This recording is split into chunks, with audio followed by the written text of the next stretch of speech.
Hello mga kainday! Fishball, kikiam, kwek-kwek, tokneneng, malamig na palamig at sexing tindera?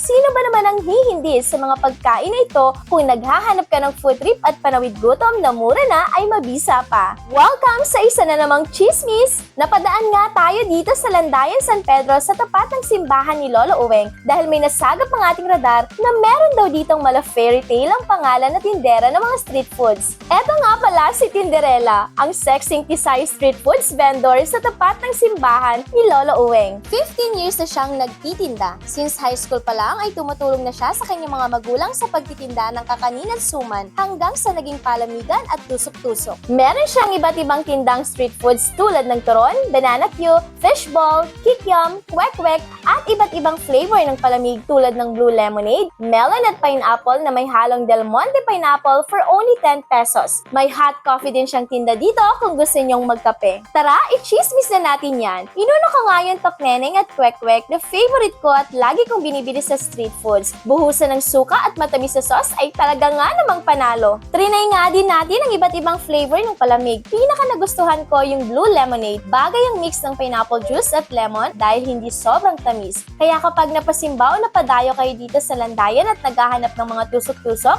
at may iinom, sagot na ni Tinderella yan. Hi! Ako po si Len Tinderella ng Barangay Landayan, San Pedro, Laguna. Inaanyayahan ko nga po pala kayo magsimba dito sa Barangay Landayan kay Lolo Uweng po. Then, pag nagutom kayo, gusto niyo po magtusok-tusok, available po yung tusok-tusok namin. Then, pag nauhaw, syempre, nabilaukan, meron po akong palamig. Dito lang po yan sa Barangay San Pedro, Laguna. Hindi lang yan ang makikita nyo dito sa tapat ng simbahan ng Landayan mga kainday dahil meron ding iba't ibang tindang mga kakanin, pasalubong at marami pang iba sa tapat ng simbahan ni Lolo Uweng. Open sila dito every Friday up to Sunday. Kaya ano pang hinihintay nyo mga kainday? Halina't supportahan natin ang mga small businesses dito sa bayan ng Landayan. Hanggang sa muling chismis mga inday, salamat!